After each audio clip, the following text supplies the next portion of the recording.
Friends, welcome back to our channel maths and science trick and toys. આજના વિડીયોમાં આપણે એક પ્રોજેક્ટ ફાઇલ તૈયાર કરીશું જેનું નામ છે આહારના ઘટકો.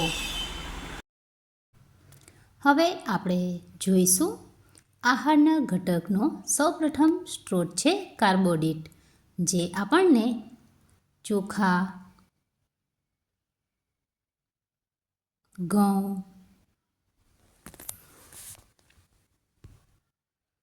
કેરી, પપૈયા,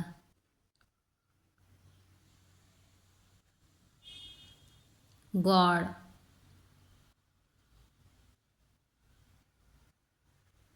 તરબૂચ, મધ,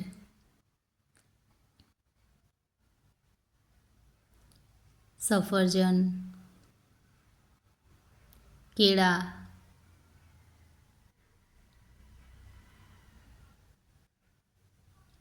શેરડી,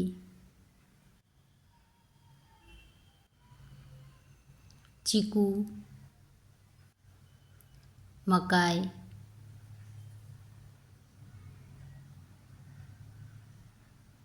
બટાકા, શક્કરિયા વગેરેમાંથી મળે છે. કાર્બોદિત આપણા શરીરને ઉર્જા પ્રદાન કરે છે. એટલે કે કાર્બોદિત શરીરને શક્તિ અને ગરમી આપે છે. કાર્બોદિતનો વધુ એક ઘટક છે રોટલી.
હવે જોઈશું આહારનો બીજો ઘટક, જે છે પ્રોટીન. તો આ પ્રોટીન આપણને દૂધ, માછલી, માંસ, પનીર, વાલ, અડદ, ચોળા, વટાણા, તુવેર, ચણા, મગ, ઈંડા વગેરેમાંથી મળે છે. તો હવે આપણે જોઈશું પ્રોટીનની અગત્યતા. પ્રોટીન આપણા શરીરની વૃદ્ધિ તથા શરીરના સમારકામ માટે ઉપયોગી છે.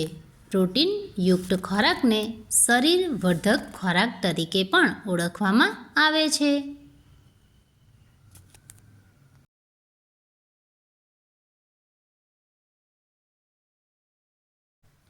હવે આપણો પછીનો આહારનો ઘટક છે વિટામિન, જે આપણને ઘઉં, ચોખા, ટામેટાં, કીવી, સફરજન, દાડમ, માખણ, દૂધ, કાકડી, એવોકાડો, માછલી, ચીકુ, ડ્રેગન ફ્રૂટ, રીંગણ, બીટ, કેળા,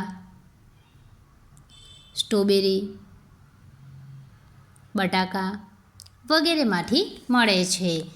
વિટામિન આપણી આંખ, હાડકાં, દાંત અને પેઢાના સ્વસ્થ રાખવા માટે મદદ કરે છે. આપણા શરીરના રોગો સામે રક્ષણ આપે છે. રોગ પ્રતિકારક શક્તિ પણ વધારે છે. શરીરને નિરોગી અને તંદુરસ્ત રાખે છે. તો આ છે વિટામિનની અગત્યતા.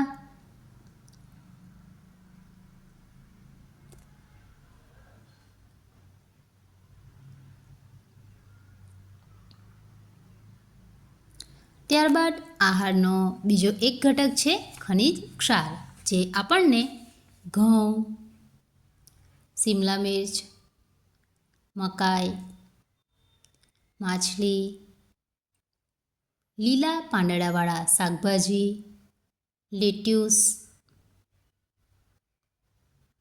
સફરજન, સ્ટ્રોબેરી, કેળા,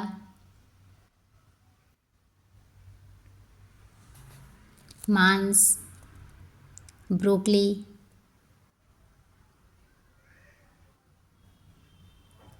પાઇનેપલ, કોબીજ, કોળું, ચોખા, દ્રાક્ષ વગેરેમાંથી મળે છે. ખનિજ ક્ષાર આપણા શરીરની જૈવિક ક્રિયાઓના નિયમન માટે ઉપયોગી છે. દાંત, હાડકાં અને રુધિરના બંધારણ માટે પણ આપણા શરીરમાં ખનિજ ક્ષારનું ખૂબ જ મહત્ત્વ રહેલું હોય છે. ખનિજ ક્ષારમાં આયોડિન, ફોસ્ફરસ, આયર્ન અને કેલ્શિયમ જેવા ખનિજ ક્ષારનો સમાવેશ થાય છે.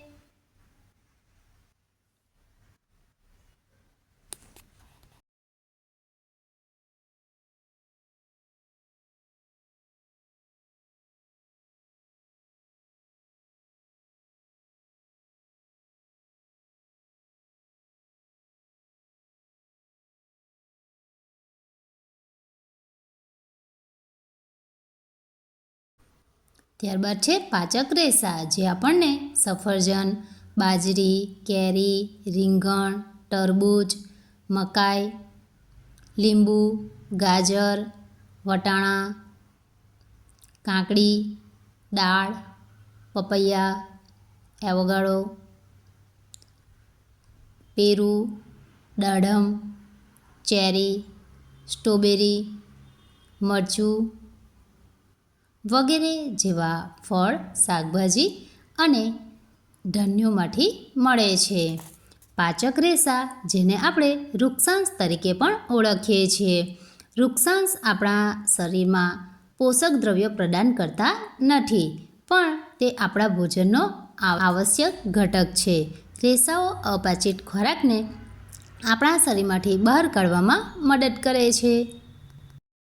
ચરબી આપણને માખણ, પનીર, ઘી, ચીઝ, માછલી, ઈંડા, બદામ, મગફળી, કોપરું, તલ, માંસ, સોયાબીન, નારિયેળનું તેલ, સોયાબીનનું તેલ, સરસવનું તેલ, સૂર્યમુખીનું તેલ વગેરેમાંથી મળે છે. ચરબી શરીરને ગરમી અને શક્તિ પૂરી પાડે છે, ઠંડી સામે રક્ષણ આપે છે, વિટામિન A, D, E કેના અભિશોષણ માટે ઉપયોગી છે. ત્યારબાદ આપણો આહારનો પછીનો છેલ્લો ઘટક છે, જે છે પાણી. પાણી આપણને કોઈ પણ શાકભાજી અને કોઈ પણ ફળોમાંથી મળી રહે છે, જેમ કે કોબીજ, ગાજર, દૂધ, ફળોમાં સફરજન, તરબૂચ,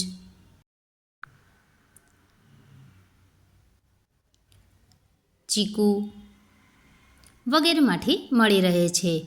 પાણી આપણા શરીરનું તાપમાન જાળવી રાખવામાં ખૂબ જ મહત્ત્વનો ભાગ ભજવે છે અને શરીરમાં રહેલા નકામા પદાર્થોને બહાર કાઢવામાં પણ મદદ કરે છે. તો આપણા શરીરના આ તમામ આહારના ઘટકો છે, તો આપણે સમતોલ આહાર લેવો જોઈએ.